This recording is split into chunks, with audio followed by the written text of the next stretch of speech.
One election, one party, one leader.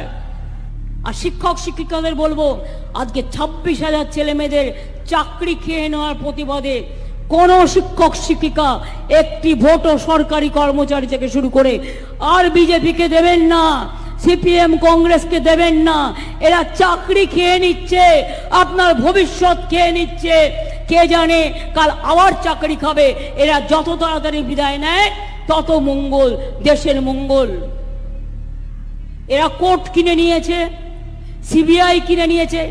West Bengal Chief Minister Mamata Banerjee accusing the centre of buying the court after the Calcutta High Court cancelled 26,000 jobs and asked the employees to refund their salaries.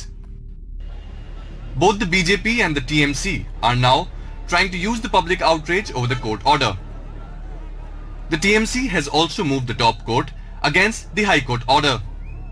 हमारा राज्य के जो मुख्यमंत्री है 2 महीना बाद ही वो प्रधानमंत्री बनने के लिए अपने आप को तैयार कर लेंगे और उसका बाद जो अपने कैबिनेट क्या होगा, अपने कॉमन मिनिमम प्रोग्राम क्या कराएंगे, ये सब जनता को नहीं बता रहे। आउट ऑफ फ्रस्ट्रेशन आज के दिन में मुख्यमंत्री का कोई भी वक्तव्य किसी प्रतिष्ठा जनता के मन में नहीं है।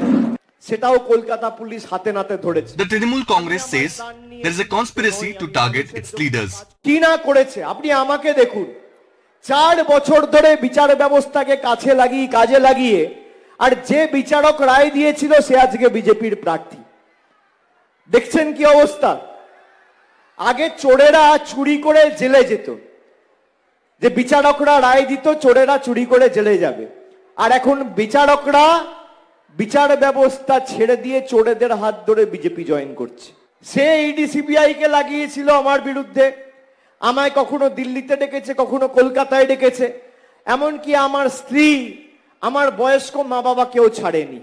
While the legal validity of the contentious verdict will be decided finally by the Supreme Court, the matter will play out in the People's Court as it is election season, which is why political parties are trying to ensure that the anger is directed towards the court and not political parties in election season.